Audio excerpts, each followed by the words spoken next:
पहलगाम में आतंकी हमले का आज 7वां दिन है और सुबह सुबह खबर आती है कि नेशनल चैनल 4 PM बंद कर दिया गया। यूट्यूब की दुनिया में 4 PM एक बड़ा चैनल है। इसके 7 मिलियन से भी ज्यादा सब्सक्राइबर्स हैं। चैनल के संपादक संजय शर्मा के अनुसार उन्हें कारण नहीं बताया गया, लेकिन इस चैनल ने क्या ऐसी गलती की होगी कि राष्ट्रीय सुरक्षा को खतरा हो गया?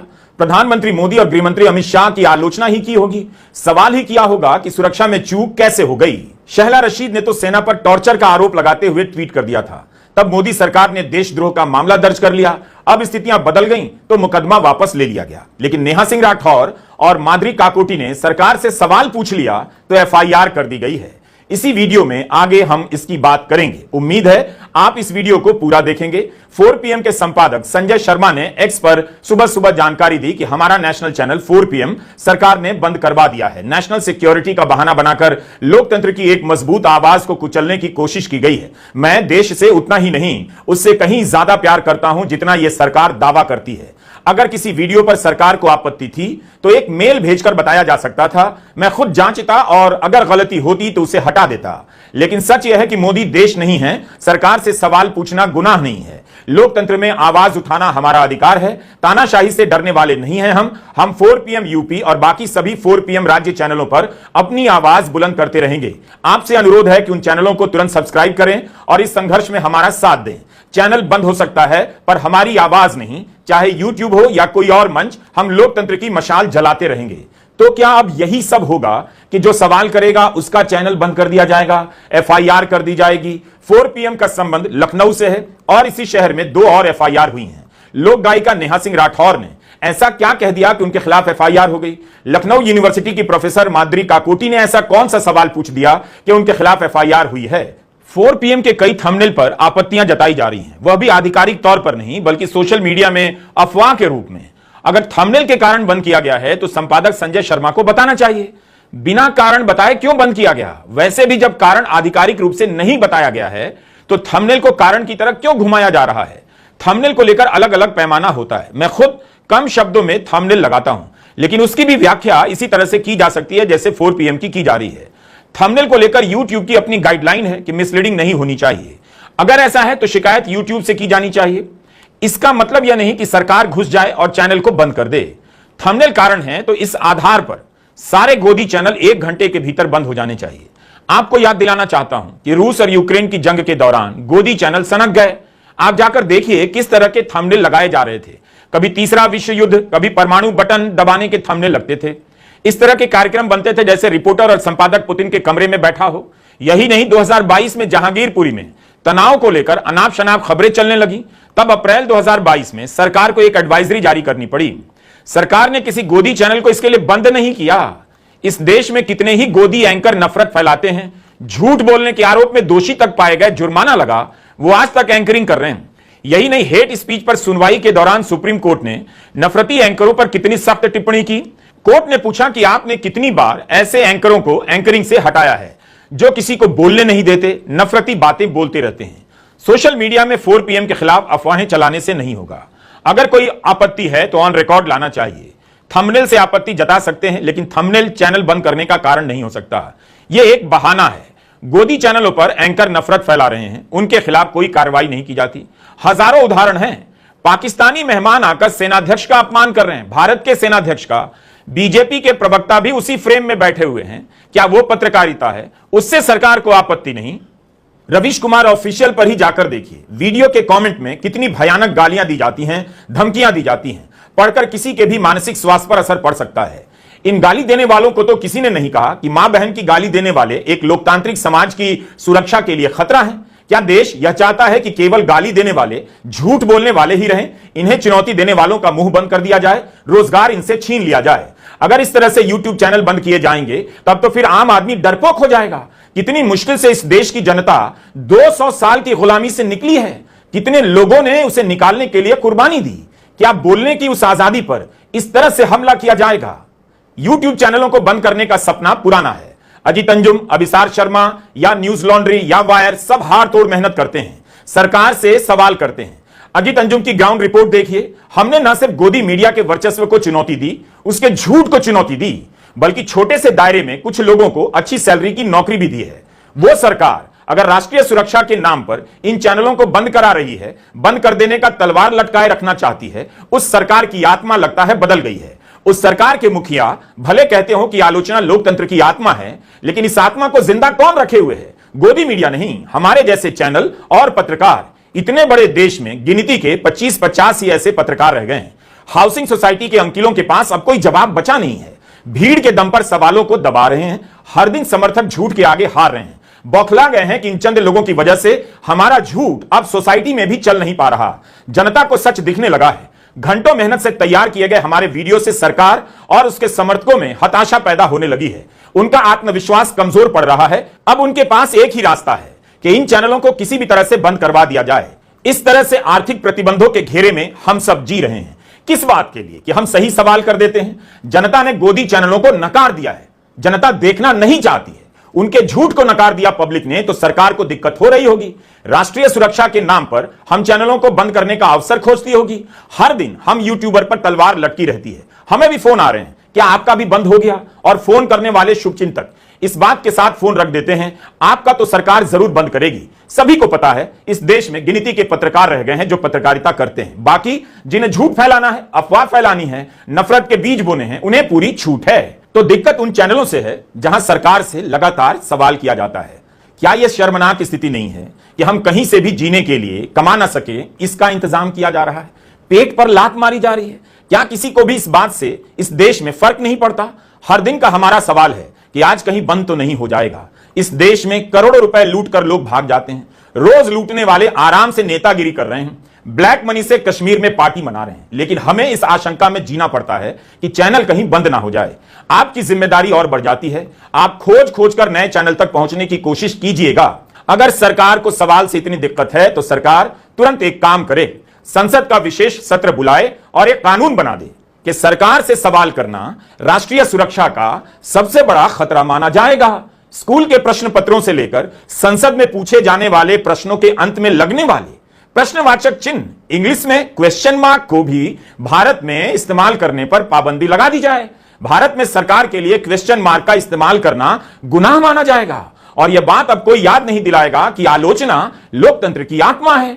ऐसी बात कहने वाले प्रधानमंत्री की आलोचना करने पर आपकी रोजी रोटी छीनी जा सकती है। आपकी आत्मा परमात्मा के पास भेजी जा सकती है। भूखे मर जाएंगे, कोई नौकरी नहीं देगा। अपना रोजगार करेंगे तो सवाल पूछने के नाम पर आपका रोजगार बंद कर दिया जाएगा। 4 PM के संपादक संजय शर्मा ने कहा, उन्हें कारण नहीं बताया गया कि ऐसी क्या गलती की जिससे राष्ट्रीय सुरक्षा को खतरा पहुंचा। अगर बताया जाता तो सुधार कर देते। जिस वीडियो से दिक्कत थी आप उस वीडियो को हटाते। एक वीडियो को, पूरे चैनल को क्यों बंद किया? इसका मतलब है सरकार का इरादा कुछ और है। अगर आप मोदी सरकार का इतिहास देखेंगे तो उसे लगता है कि कारण बताने की क्या जरूरत है। जब आतंकी हमले पर जवाब नहीं दे रहे तो एक चैनल को क्यों बंद किया, इसका कारण बताएंगे। राष्ट्रीय सुरक्षा का नाम लेकर गृह मंत्रालय ने इसी तरह केरला के एक चैनल मीडिया वन को साल भर से ज्यादा समय तक के लिए बंद कर दिया। कारण भी नहीं बताया, बस बंद कर दिया। मीडिया वन को पता ही नहीं चला कि उसके खिलाफ आरोप क्या है, उसका अपराध क्या है। हाईकोर्ट में सरकार ने बंद लिफाफे में जवाब दिया और कोर्ट ने मान लिया, लेकिन चैनल को कुछ पता नहीं चला आरोप क्या है। जनवरी 2022 में चैनल पर बैन लगा था। 1.5 साल तक केस मुकदमा और सुनवाई का दौर चला।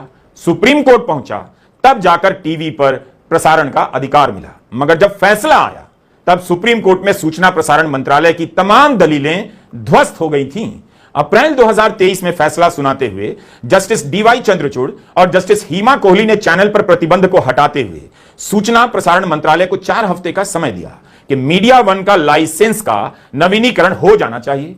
उन्होंने सुनवाई के दौरान कहा कि राज्य नागरिकों के अधिकारों को कुचलने के लिए राष्ट्रीय सुरक्षा का इस्तेमाल कर रहा है या कानून के राज की भावना के खिलाफ है। राष्ट्रीय सुरक्षा का मामला भर हो जाने का मतलब यह नहीं कि राज्य बराबरी और तटस्थता से काम नहीं करेगा। बंद लिफाफे की प्रक्रिया अपनाने से याचिकाकर्ता के अधिकार का हनन होता है। राज्य नागरिकों के अधिकारों को कुचलने के लिए राष्ट्रीय सुरक्षा का इस्तेमाल कर रहा है। अपने फैसले में बैन को रद्द करते हुए सुप्रीम कोर्ट की खंडपीठ ने कहा, सरकार हवा में राष्ट्रीय सुरक्षा के आरोप नहीं लगा सकती। इसके लिए ठोस कारण होने चाहिए। जिस तरह से मीडिया वन के लाइसेंस का नवीनीकरण रोका गया, उसका मीडिया की स्वतंत्रता पर चिलिंग इफेक्ट यानी हार कपा देने वाला असर होगा। इतना डरावना। अगर सरकार को लगता है कि राष्ट्रीय सुरक्षा को क्षति पहुंच रही है, उस स्थिति में भी सरकार को निष्पक्ष रूप से कार्रवाई करनी होगी। अगर सरकार सुरक्षा के नाम पर बैन करती है तो उसे अदालत के सामने अपनी कार्रवाई को साबित करना होगा। सुप्रीम कोर्ट ने कहा है कि आप हवा में किसी के खिलाफ राष्ट्रीय सुरक्षा के आरोप नहीं लगा सकते, तो सरकार ने 4 PM को बंद करते समय कारण क्यों नहीं बताया? सरकार को पता है अदालत में साबित करने से पहले मुकदमा चलने के नाम पर ही कई साल गुजर जाएंगे। ऐसे आदेशों से सरकार को अब कोई फर्क नहीं पड़ता। यही एक मामला नहीं है, तब भी अभिव्यक्ति की स्वतंत्रता से लेकर चैनलों को बंद करने, पत्रकारों के खिलाफ मामला दर्ज करने की प्रक्रिया दोहराई जाती रही है। इसी तरह न्यूज क्लिक पर छापा पड़ गया और इसके संस्थापक संपादक प्रबीर पुरकायस्थ को अवैध तरीके से गिरफ्तार कर लिया गया। सुप्रीम कोर्ट ने कहा कि उनकी गिरफ्तारी अवैध थी, उन्हें 7 महीने के बाद रिहा तो किया गया, लेकिन न्यूज क्लिक फिर से खड़ा नहीं हो सका। उसके कर्मचारियों की नौकरियां चली गईं। फर्जी आरोपों के कारण एक मीडिया वेबसाइट हमेशा के लिए खत्म हो गई। इस देश की राजधानी दिल्ली में एक संपादक को अवैध रूप से गिरफ्तार किया गया। आप यह सब क्यों भूल जाते हैं? सरकार युवाओं को नौकरी नहीं दे पा रही, लेकिन जो लोग अपने दम पर छोटा मोटा चैनल बनाकर कुछ लोगों के लिए रोजगार का सृजन करते हैं, उसे भी बंद करने के तरीके निकाल लाती है। क्या धमकी और बंद हो जाने के डर के बीच कोई अपना चैनल चला सकता है, किसी को नौकरी दे सकता है? बहुत ज्यादा पुरानी बात नहीं, आज से 1 साल पहले मार्च 2024 में प्रधानमंत्री मोदी ने एक भव्य कार्यक्रम में देश भर के इन्फ्लुएंसर्स को नेशनल क्रिएटर अवार्ड से पुरस्कृत किया। खुद प्रधानमंत्री मोदी अपने YouTube चैनल का प्रचार प्रसार कर चुके हैं, लोगों से बेल आइकॉन क्लिक करने और सब्सक्राइब करने को कह चुके हैं, अपने को यूट्यूबर भी कहा। क्या उनकी सरकार एक ऐसा YouTube स्पेस बनाना चाहती है जहां किसी भी क्रिएटर के लिए अपने चैनल की सुरक्षा की कोई गारंटी ना हो, जहां कभी भी कोई भी उसके वर्षों की मेहनत पर एक झटके में पानी फेर दे, बेरोजगार कर दे, चैनल बंद कर दे? क्या मोदी सरकार YouTube को ऐसे स्पेस में बदलना चाहती है जहां कोई उनसे सवाल ना करे? YouTube भी गोदी मीडिया हो जाए, जब बिना कारण बताए इतनी आसानी से अगर किसी का चैनल बंद किया जा सकता है, फिर ब्रॉडकास्ट बिल और अन्य नियमों की क्या जरूरत है? क्या सरकार को पता नहीं कि अभिव्यक्ति की स्वतंत्रता के मामले में सुप्रीम कोर्ट ने पुलिस को क्या फटकार लगाई है? ज्यादा पुरानी खबर नहीं, इसी 3 मार्च की है। कांग्रेस सांसद इमरान प्रतापगढ़ी ने एक कविता ही सोशल मीडिया पर पोस्ट की थी और उनके खिलाफ FIR हो गई। यह बार एंड बेंच की हेडलाइन है। पुलिस को संविधान के 75 साल बाद भी अभिव्यक्ति की स्वतंत्रता को समझना चाहिए। कोर्ट ने कुछ इस तरह से कहा था, संविधान को लागू हुए 75 साल हो गए, अब तो पुलिस को समझ में आ जाना चाहिए। तब वकील कपिल सिब्बल ने भी एक टिप्पणी की थी, यह बात कोर्ट को भी समझनी होगी। कितनी महत्वपूर्ण बात है। सुप्रीम कोर्ट के जस्टिस ASO का और जस्टिस सुजल भुयान की खंडपीठ की इस टिप्पणी से फिर क्या ही बदला? पुलिस अगर बोलने पर, लिखने पर FIR करने लग जाए तो फिर इमरान प्रतापगढ़ी मामले में सुप्रीम कोर्ट का फैसला अभिव्यक्ति की स्वतंत्रता को किस तरह सहारा देता है? इस फैसले के बाद भी लोकतंत्र में कमजोर लोगों की आवाज उठाने वाले, सरकार से सवाल पूछने वाले बेसहारा हो गए हैं। इस केस में गुजरात सरकार की तरफ से सॉलिसिटर जनरल तुषार मेहता ने तर्क दिया, सोशल मीडिया एक खतरनाक उपकरण है और लोगों पर जिम्मेदारी से काम करना चाहिए। तो सुप्रीम कोर्ट के जस्टिस ओका ने कहा, यह समस्या है, अब किसी के मन में रचनात्मकता के लिए कोई सम्मान नहीं है। अगर आप इसे सीधे तौर पर पढ़ें तो इसमें यही कहा गया है, अगर आप अन्याय सहते हैं तो भी उसे प्यार से सहें। अगर न्याय की लड़ाई का सामना अन्याय से होता है तब भी हम उसका सामना प्यार से करेंगे। आपने सुना कविता की इस पंक्ति को, आप भी बताइए, क्या ऐसी पंक्तियों के बोलने से, पोस्ट करने से FIR होनी चाहिए थी? हाईकोर्ट से लेकर सुप्रीम कोर्ट तक का कितना वक्त बर्बाद किया गया। लोक गायिका नेहा सिंह राठौर कविता लिखती हैं, गाने लिखती हैं, गाना गाती हैं, भोजपुरी में बहुत लोकप्रिय हैं, उनका गाना चारों तरफ सुना जाता है। पाकिस्तान में उनका गाना वायरल हो गया, तो क्या यह उनसे अपराध हो गया? गोदी चैनलों पर पाकिस्तान से वक्ता बुलाए जा रहे हैं, अनाप शनाप बोल रहे हैं, भारत के बारे में भी और भारत के प्रधानमंत्री के बारे में भी, लेकिन उन्हें तो किसी ने नहीं रोका, उन चैनलों को किसी ने बंद नहीं किया। पाकिस्तानी आकर भारत के चैनलों पर कुछ भी बोल सकते हैं, लेकिन नेहा सिंह राठौर बोलेंगी, गाएंगी तो FIR होगी। आपको यह खबर की याद दिलाना चाहता हूं, यह खबर भी उसी समय की है जब सुप्रीम कोर्ट ने इमरान प्रतापगढ़ी के केस में टिप्पणी की थी। शहला राशिद शोरा के खिलाफ पुलिस ने देशद्रोह का मामला दर्ज किया। शहला JNU छात्र संघ की उपाध्यक्ष रह चुकी हैं। पुलिस ने उनके खिलाफ 2 समुदायों के बीच शत्रुता फैलाने, देशद्रोह, सेना के खिलाफ प्रतिकूल टिप्पणी करने के आरोपों में कई धाराएं दर्ज कर दी। 2019 में यह सब केस दर्ज हुआ। इसी 2 मार्च 2025 को पुलिस ने केस वापस ले लिया। अभियोजन पक्ष ने कोर्ट को बताया कि दिल्ली के उपराज्यपाल ने मुकदमा चलाने की अनुमति वापस ले ली है। उस समय शहला रशीद ने अमेरिकी सेनेटर बर्नी सैंडर्स, ब्रिटेन के तत्कालीन नेता प्रतिपक्ष जेरेमी कॉर्बिन से लेकर न्यूजीलैंड की तत्कालीन प्रधानमंत्री जसिंडा आर्डन, कनाडा के तत्कालीन प्रधानमंत्री जस्टिन ट्रूडो को अपना ट्वीट टैग कर दिया था कि कश्मीरी जनता के साथ क्या हो रहा है बताने के लिए। क्या अब इन तस्वीरों को देखकर आप यकीन कर पाएंगे कि कभी इन्हीं नेताओं की सरकार की पुलिस ने शहला रशीद पर देशद्रोह का मुकदमा किया था और अब उसे वापस ले लिया गया है। जब शहला जेएनयू छात्र संघ की उपाध्यक्ष थीं, तब उन्हें लगातार घेरा जाता था। अगस्त 2019 में शहला रशीद ने तो भारत की सेना पर टॉर्चर तक के आरोप लगा दिए, लेकिन अब सरकार ने केस वापस क्यों लिया? तस्वीरें ही जवाब दे सकती हैं कि शहला रशीद के खिलाफ केस क्यों वापस हुआ, 5 साल पुलिस से लेकर कोर्ट का समय क्यों खराब किया गया। नेहा सिंह राठौर का वीडियो पाकिस्तान में वायरल हुआ तो गंभीर धाराओं में यहां एफआईआर। यहां शहला रशीद तो दूसरे देशों के सांसदों को कश्मीर के सवाल पर टैग कर रही थी, लिख रही थी, सेना पर गंभीर आरोप लगा रही थी। नेहा का गाना ही तो वायरल हुआ, उससे दिक्कत हो गई, या भारत की जनता में वायरल होने लगा नेहा सिंह राठौर का गाना, उससे दिक्कत हो गई।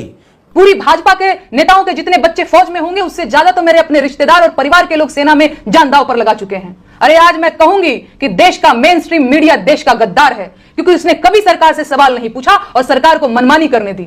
वो पूछें या ना पूछें, मैं बार बार पूछूंगी कि पहलगाम में 2000 सैलानियों के लिए सुरक्षा की व्यवस्था क्यों नहीं थी? कौन जिम्मेदार है इसका? आतंकी हमले के बाद बिहार में रैली करना इतना जरूरी था? भाजपा का आईटी सेल देश का गद्दार है, क्योंकि उसने देश को हिंदू मुसलमान में बांटने की कोशिश की। है कोई जवाब? देशद्रोही कहेंगे ये मुझे। नए नए अपराध खोजे जा रहे हैं एफआईआर करने के लिए। क्या आपको याद नहीं कि पाकिस्तान की एक महिला का वीडियो 2017 में भारत में वायरल हो गया, जिसमें वो महिला पाकिस्तान की सरकार की गालियां देकर आलोचना कर रही थी? तब तो सबको बहुत आनंद आया, यहां का वहां का यहां वीडियो वायरल होता रहता है। क्या एफआईआर की जाएगी? नेहा के साथ साथ लखनऊ यूनिवर्सिटी की प्रोफेसर माद्री काकोटी के खिलाफ भी एफआईआर हुई है। माद्री ने भी सवाल ही किया कि चूक कैसे हो गई। सोशल मीडिया पर माद्री काकोटी डॉक्टर मेडुसा के नाम पर लोकप्रिय हैं। वे अंग्रेजी के शब्दों का मतलब सिखाती हैं और अलग अंदाज में सरकार से सवाल करती हैं, नफरती घटनाओं पर टिप्पणी करती हैं, युवाओं को दंगाई बनने से बचाती हैं। उन्होंने कह दिया कि आतंकवादी ने धर्म पूछकर मारा है, लेकिन धर्म पूछकर दिन रात जो नफरत फैलाई जाती है, ऐसा करने वाले कौन हैं? तो उनके खिलाफ एफआईआर हो गई। एक नहीं कई धाराएं लगाई गई हैं। 6 धाराएं भारतीय न्याय संहिता की लगी हैं और एक धारा सूचना प्रौद्योगिकी अधिनियम की धारा 69A लगा दी गई है। माद्री काकोटी के सवाल से देश की संप्रभुता और अखंडता को खतरा कैसे पहुंच सकता है? समाजवादी पार्टी के नेता अखिलेश यादव ने अपनी प्रेस कॉन्फ्रेंस में नेहा सिंह राठौर का बयान चलाया और उनके खिलाफ मामला दर्ज होने की निंदा की। राजनीतिक दल सवाल नहीं करेंगे तो और क्या करेंगे? सरकार ने तो आधिकारिक तौर पर कुछ बताया नहीं कि वही दोहराते रहें, तो क्या विरोधी दल के नेताओं का सवाल करना अपराध है? अखिलेश यादव ने भी तो आज सवाल कर पूछा है कि पूछता है पहलगाम का पर्यटक, खबरों के बीच मेरी रक्षा करने वाला कोई वहां क्यों नहीं था? कुछ ऐसे लोगों को सरकार की ओर से चारों तरफ से चाक चौबंद सुरक्षा घेरा क्यों दिया जाता है, जो बाद में ठग साबित होते हैं? कोई भी कुछ बनकर इतने संवेदनशील इलाके में सुरक्षा कैसे पा सकता है? क्या पहले कोई जांच पड़ताल नहीं होती है? जश्नजीवी भाजपाई जब यहां विवादित निजी कार्यक्रम आयोजित करते हैं तो लगभग 250 वीवीआईपी के लिए हजारों सुरक्षा कर्मियों के कई घेरे बना दिए जाते हैं, वो भी उनके निजी कार्यक्रम में, जिनका काम किसी और के शब्दों को स्वर देना है, जिनका स्वयं कोई अस्तित्व नहीं, जो न्यायालय तक की अवमानना करते हैं। ऐसे लोगों को सुरक्षा किस आधार पर मिलती है और पर्यटकों को क्यों नहीं मिलती? ये अति गंभीर प्रश्न है। जिन्होंने अपनों को खोया है उन पर दबाव डालकर बयान भले बदलवा दिए जाएं, लेकिन भाजपाई याद रखें, बयान बदलवाने से सच नहीं बदल जाता है। तो क्या यह सच नहीं कि धर्म पूछकर नफरत फैलाई जा रही थी? इस वक्त जब एकजुटता ही एकमात्र नारा है, तो कौन लोग हैं और किस पार्टी के हैं जो गरीब ठेले वालों का ठेला पलट देते हैं, मजहब पूछ रहे हैं? मुंबई में बीजेपी के 9 कार्यकर्ताओं के खिलाफ एफआईआर हुई है। इन पर आरोप है कि दादर में मुस्लिम हॉकर शाहिद अली के साथ गाली गलौज की गई, मारपीट की गई। क्या आप जानते हैं कि पुलिस से शिकायत किसने की? सौरभ मिश्रा ने। रिपोर्ट के अनुसार सौरभ ने अपनी शिकायत में लिखाया है कि शाहिद अली उसके साथ काम करता है। तेंदुलकर और 8 साथी आए और शाहिद से धर्म पूछकर मारने लगे। इस वक्त सौरभ मिश्रा जैसे लोग हैं जो धर्म पूछकर एकता को चोट पहुंचाने वाले नफरती लोगों के खिलाफ बोल रहे हैं, पुलिस में जाकर शिकायत करने का रिस्क ले रहे हैं कि शाहिद अली को धर्म पूछकर मारा गया। जो काम सौरभ मिश्रा जैसे शानदार और जिम्मेदार नागरिकों ने किया है, वही काम माद्री काकोटी और लोक गायिका नेहा सिंह राठौर जैसी शानदार नागरिक ने किया है। बिना झूठ को किनारे लगाए आप देश की सेवा नहीं कर सकते, इसलिए सवाल पूछा जा रहा है और यह भी दोहराया जा रहा है कि हम सरकार के साथ हैं, सरकार जो भी कार्रवाई करेगी उसके साथ हैं। फिर सवाल का जवाब क्यों नहीं दिया जा रहा? और सवाल सिर्फ माद्री और नेहा नहीं पूछ रही हैं, पहलगाम में मारे गए शैलेश कल्थिया की पत्नी शीतलबेन भी पूछ रही हैं, करनाल के लेफ्टिनेंट विनय नरवाल की बहन सृष्टि भी पूछ रही हैं। क्या शीतलबेन और सृष्टि के खिलाफ भी एफआईआर होगी? આજ પછી કોઈ દિવસ કોઈ વોટ જ નહીં કરતા. જો આપણી ગવર્મેન્ટને પોતાની સુવિધા રાખવી છે, તમારા પાછળ કેટલા વીઆઈપી હોય છે, કેટલી ગાડીઓ હોય છે, તમારો જીવ છે, આ ટેક્સ પે કરે છે એનો જીવ નથી. कोई नहीं आया वहाँ पे 1.5 घंटा, बस इनका तो कोई नहीं आया वहाँ पे. अगर मैं खुद भी आई होती तो मेरे को बच सकता था. कोई नहीं आया वहाँ पे, कोई नहीं आया. उम्मीद थी और अब भी है कि सरकार उन परिवार के लोगों को जवाब देगी, बताएगी कि सुरक्षा में चूक क्यों हुई, क्यों पता नहीं चला कि हजारों लोग पहलगाम आ गए, हजारों लोग बैसारण जा रहे हैं, हजारों पर्यटक पहले से प्लान बनाकर आ रहे हैं, फिर कैसे कह दिया गया कि अचानक आ गए. होटल वालों ने नहीं बताया, टूर ऑपरेटर्स ने नहीं बताया. अब तो इसका भी खंडन आ गया है कि सबको पता है कि बैसारण खुला है, लोगों ने हफ्तों पहले प्लान बनाया और बैसारण हमेशा ही खुला रहता है. अचानक खुलने की बात गलत निकली, तो इस पर जवाब आना चाहिए था या नहीं. अगर कोई यह सवाल पूछ देगा तो क्या एफआईआर होगी. इंडियन एक्सप्रेस की खबर है, पूर्वोत्तर में पहलगाम हमले के बाद सोशल मीडिया पर लिखने के आरोप में 22 लोग गिरफ्तार किए गए हैं. इनमें से 17 लोग केवल असम में गिरफ्तार हुए हैं. एआईडीयूएफ के विधायक अमीनुल इस्लाम को भी गिरफ्तार किया गया है.